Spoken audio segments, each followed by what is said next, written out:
more complicated than that. How? My dad didn't do anything wrong. It's personal. But listen, I will tell you that as much as I dreamed of finding my son, I never wanted it to happen like this. And I am not the one responsible for that. I hope it all works out for you. Well, it won't, because now she's plotting her own revenge. If you hurt this boy, you will not be any better than Lulu.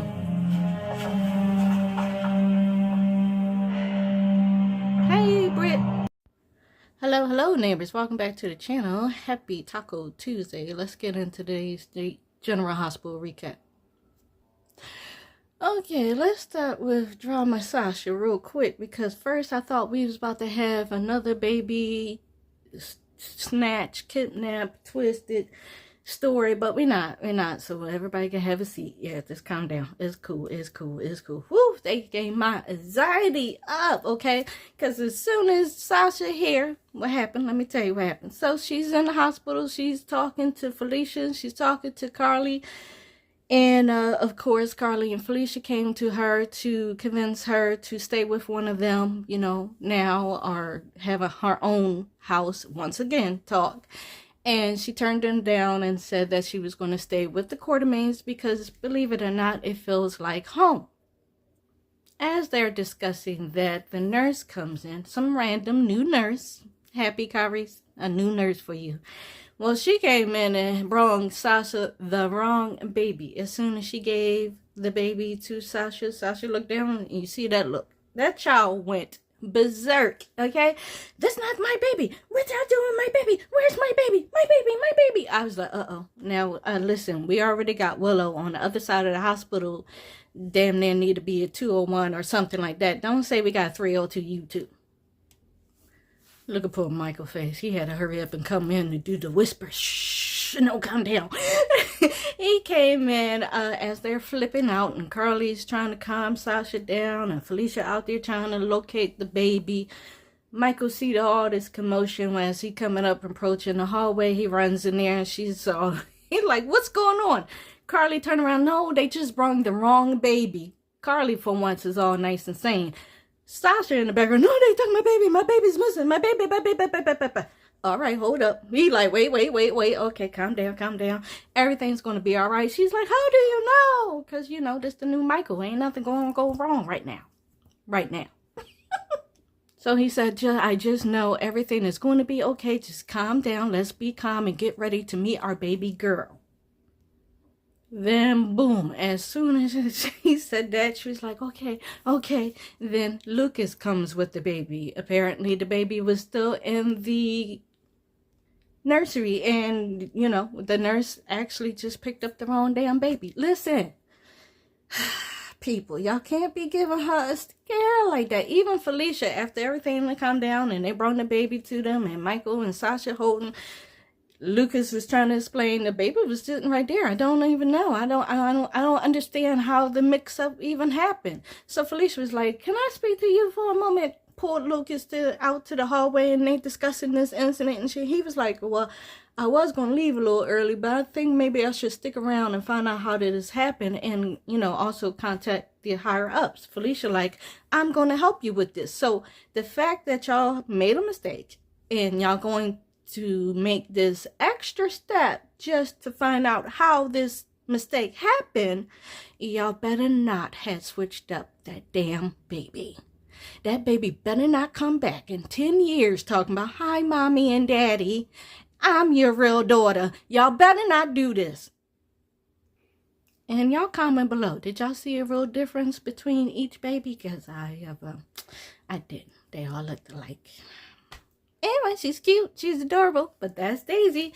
Also, the previews for tomorrow look like Michael and Sasha going to have some words about that. They did let Sasha know that Willow collapsed in court after the custody and hearing, and that she was actually there at the hospital on the other side. So maybe Sasha will bring that up with Michael, and then all of a sudden they get into a heated conversation. But right now, they're all just a lovely new family. Yay!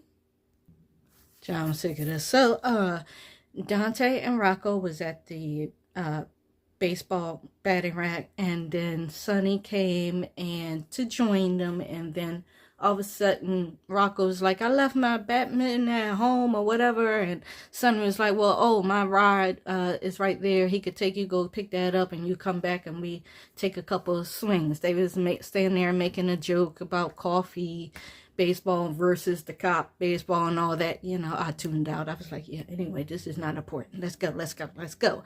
What they did get into once they sent Rocco off was the conversation about the new ADA. So Dante is trying to tell Sonny, listen, I don't know what you're doing or how you're doing it, but you need to be extra careful and make sure you look at everything and everyone, because this ADA is gaining power. She's very popular. She's looking for a name for herself, and she's not going to stop until she digs or finds something.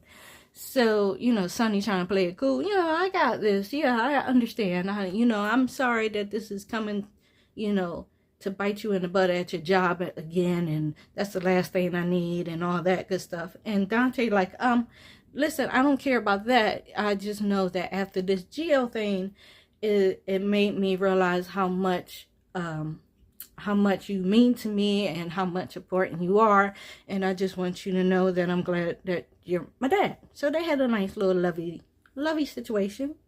Sonny asked him if he had any contact with Gio. He was like, nope. But why would he? Because everybody done pretty much lied to him in his whole life. Plus, the way I was acting, like a berserk, yes. The way I was acting here, I don't think he's going to feel comfortable, coming to me at all. So it might be a while. It's going to be a while for you. It's going to be a while for Brooklyn, because after the day, Gio is just pissed all over again. Lulu went to the pool to give her apologies. Of course, Gio was like, what you apologizing for telling me the truth? Yeah, apparently, because, the truth is so needed right now. Anyway, but Lulu was like, yeah, it was the way that I came at it and the way that it came out. I didn't mean for it to come out like that, and I'm very sorry, and I'm sorry that you're going through this hurt and pain, blah, blah, blah. So he was like, well, he pretty much told her, well, you're not to blame. Yeah, the way you did it, it might have hurt or whatnot, but at least I know the truth. Now they sat there and had a conversation, and he was like, do you think Gloria's and Lois and Brooklyn was into it, or do you think that she knew all along? And so Lulu was like, no, wait, I Brooklyn, she could do some things, but I truly think that she was being honest when she didn't know who you were and what Lois and Gloria did, because when I told her that you were a boy, that she had a boy, she was truly shocked. So he know that she didn't even know that. So he got mad and was like, oh, so that means that she just really didn't want me. She didn't want me. I'm sorry. The way he was getting mad, I was getting upset my own damn self. I was like, boy, if you don't just calm down for a second and try to understand. So Lou was like, you got to understand, she was a teenager. She was scared, blah, blah, blah. Right? She's like, she probably didn't want to hold you, because as of mothers, that's the only way that we can numb the pain of giving away our child, because we didn't hold you. She didn't even look at, she didn't know what you were, a boy or a girl. So she didn't know. She was like, so I just, connected the dots when the night that Rocco got in trouble and Dante kept coming at you, and the way that Lois was protecting you, I just connected all the dots and got the research. So then she drops another bomb on him. She says, I just found out that Camilla was never pregnant and she never had a baby on May 15th and blah. And he was like, wait, what now? Damn. Player. That's, I don't know what birthday they gave you. I think it was, what was it? June 13th or something? Whatever. She's like, yeah, you was born May the 15th. So he got pissed and was like, I don't even know my own birthday. People knows their dog's birthday, but I don't even know my own birthday. This is beautiful. Right? I was like, not your anger. So he pretty much told her that thanks for your apology, but it was no needed, and no, I'm not going to sit up there and bond with Dante if that's what you're here to vote for, and no, I don't give a damn about Brooklyn as well. So he said the only people that he is willing to even talk to or consider looking at is Sonny and Rocco. So that is one short ass list. Meanwhile, back at the Quartermains, Brooklyn had Marco Polo. She hired him to dig up some files on Britt. Yes, that's how we're bringing her story in. So she had him dig up everything that he could find on Britt, and she explained to him that she wanted to go through this info, this file, because Britt once back in the day stole an embryo from Dante and Lulu and went and had the baby Rocco. That's how he became about, right? So she wants to locate the true birth certificate and see if there is a father listed, and if so, who is that father? Now, I don't know where the hell y'all think y'all about to go with this story. It's a few things. First of all, Brooklyn, if you turn around and hurt this boy the way Lulu just turned around and hurt Gio, you will not be any better. Trash. Next, also, if all of a sudden y'all about to tell Lulu or Dante that they are not the real parents of this boy, and y'all say, I don't know, I say it is very much Britt and maybe some random new guy. Why? Where y'all going with this, GH? Who y'all about to bring out? Because y'all specifically set out here while this girl is searching for some father. So who the hell is about to come into town, folks? I know one thing. I wasn't ready for Rocco to chew Brooklyn out today either. Because remember, he had to go back to the house to go get his glove and his ball. And he bumps in and sees Brooklyn sitting out on the patio. And he says to her, after she was like, oh, hey, Rocco, I haven't seen you in a while. And he's like, yeah, I've been staying at my mom's, blah, blah, blah. So then she was like, oh, okay. Well, he was like, I just came to get my glove because I'm playing with my dad and my grandfather. So she was like, oh, that sounds fun. That's great. I couldn't do that because I would come up with so many scars. He just gave her a blank look like that and was like, yeah. Anyway, when you gonna go tell Gio that the only person he needs to be mad at is you? Excuse me, young man. What now? I chop kids in the throat. What did you just say to me? She was like, what? He's like, yeah, because he got all this anger from my dad, and my dad didn't even know. You gotta go and explain to Gio that my dad didn't know, and he should talk to him and this and that and third. Yeah, she was like, yeah, I'm sorry, I can't even do that because he's not talking to me. It's a whole lot complicated than that. You know, it's kind of personal. And again, I chop you in the throat, motherfucker. But you know, that's what she said. And he was like, yeah, whatever. And pretty much walked off because she's not going to sit up there and advocate for Gio to have a relationship with your dad. Sir, I don't know if your dad is even your dad at this point anymore. And this WSB story is getting out of hand, okay? We figured that Josh was going to be sloppy and be the first one to get caught instead of his Emma. You get in there in that office for 2 seconds and you're already getting caught. So, okay, y'all already saw this child flirting heavy, and I mean heavy, with this professor. And he told her that she could drop by the office at any point in time to see him. So, therefore, she's dropped by. But instead, she walked in on Josh and Ron kissing, knocking lips, you know, because he got what he got in his hands. So those two told her, yeah, we eyed each other at the beach party, whatnot, and been kind of close and dating ever since. Can you keep it secret? Because Josh won't get in trouble, but I'm going to lose my job. Could you keep this, you know, between us for me? That's what Ron said to Emma. So Emma looked at and his face was like, yeah, all right, I'll keep your secrets. He leaves out. She turned around to Josh and said, but I ain't keeping yours. I know that's right. So Josh was like, what are you talking about? She's like, you over here knocking lips with the janitor in the Professor Dalton's office. I don't think he will appreciate that. too much. So Josh was like, oh, what are you going to do? You're going to sit up there and rattle tail now? What are we, 5? Pretty much, Josh. I mean, you already know that she is your new boo enemy. I mean, you already know this. You know this why, and you specifically know why she wanted to work with this dude. Why are you standing there acting new? See, this is what I'm saying. For an agent, I need you to have some sense into you, but you kind of aloof sometimes. But anywho, she's like, what do you want? Like, you know, what do you want? So pretty much Emma wanted to be left alone in the office with her not around, or the professor, so give her time to snoop. So Josh goes to the pool to go tell Vaughn about their new deal, and leaves Emma in the office. This child is over there looking. You ain't even listening out for the door. This man walks in. Hello? Is it me you're looking for?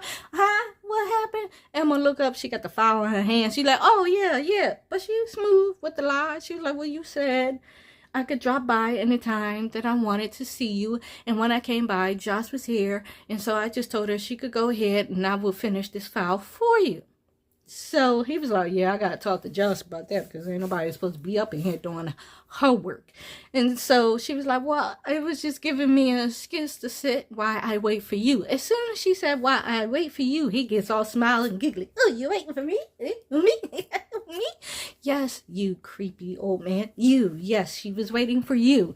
So then she comes up with some excuse. Oh, I had this equation I needed you to walk through. Maybe we could talk about it. I mean, she is flirting heavy. So then he's smiling. He was like, okay, yeah, okay, we can do that. Yeah. I got some time. Yeah, you're going to have a whole lot of time when they get you, or better yet, when Anna Devane gets you behind bars. So Josh has to save Grace, right? So she walks up to the pool, gives him a kiss, tells him, this is all because of your plan. You started this, and I had to go tell Emma that we're dating. So be happy and smile. Now, this is going to be the new plan. And he looking at her like, wait, what? How? Oh, I didn't think she was going to be so gung-ho. Yes, sir. You don't know her, but she do. So she's like, this is going to be the plan. Now, she told him about the animals and all that.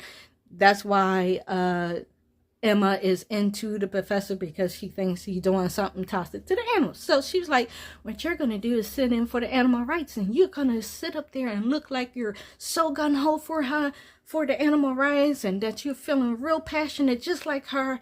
That way you can lead her all down the wrong path, away from the professor and what he's working with, so that we could get her out the way, because she don't know what kind of danger she's into. That's what Josh is saying, right? I'm like, girl, you don't know what type of danger you gotten yourself in, and your mama is going to crack.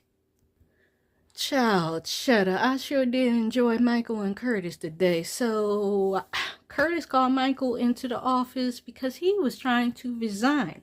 He wanted to resign because he told him all about Drew blackmailing his wife.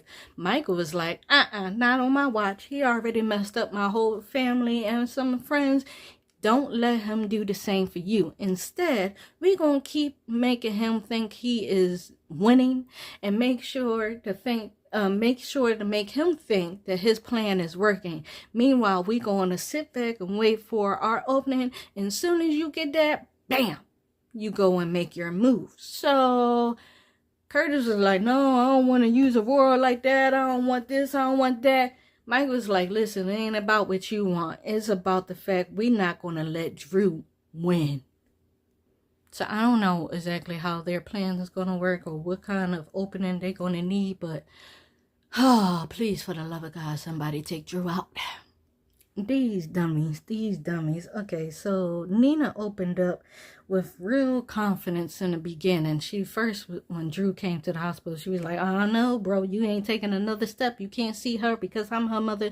You ain't got no legal rights. You're not her husband. You're not her fiance, blah, blah, blah, blah. You gave him way too much clues right there for him to handle his problem. So then he was like, oh no, you can't stop me from seeing Willow. So then he sees Portia, and then Portia's walking up to her computer, and he's like, Dr. Robinson, tell her that she can't bar me from seeing Willow. So then Portia goes, well, because of HIPAA. Don't we love HIPAA? Good old Hippo the cuz. Because of Hippo, she gets to say, I can't tell you anything or do anything about it. That man snapped right there. He's like, all right, that's it. You two hoes in here in the office where I can see you because y'all forgot who the boss is. Excuse me? He pulls them into this room and tells them to remind them or maybe make them aware that he knows both of them is the one who hired Sasunda and drugged him. He also told Nina, we also did the thing, so I know that you're not about to use that to go tell Willow because, go ahead, I double dare you. Go ahead. Well, I double dare. I'll wait right here in the hallway. That's pretty much what he said to Nina. Go ahead, I double dare you. Go ahead. And you know, all of us is pretty much the same way. Yeah, we double dare you, Nina. Tell Willow. No, of course not. You ain't gonna say nothing. So now he got the power once again. He reminded him that he knows, so y'all gonna do what he says. He wants Nina to be right by his side as he go collect Willow and go take her home. A waste of freaking time. And then he wants Portia to go to see her lovely husband and tell him to write an article on the custody hearing about how unfair it was. And that's exactly what Portia did. She went to go see Curtis, but then Curtis was like, okay, fine, cool, I'll write it. She was like, wait, that was way too easy. He was like, hey, it's not like we got a choice, right? So I gotta do what I gotta do. Yeah, he didn't fill her in, that Michael knows. So I guess that's his little card to play because we see the previews tomorrow that Curtis is telling Jordan, oh yeah, it's pretty much a wrap with me and Portia. You ignorant milk dog. Now, one of the things Nina said to Drew, that the doctor said that Willow could not suffer or have any shock moments.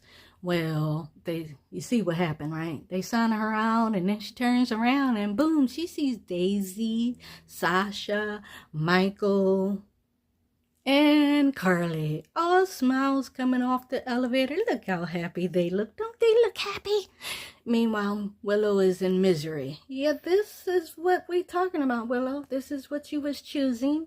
This is what Nina was trying to talk you out of, and you weren't listening to anyone. So this is the picture that we get. What's next? Your move, Willow.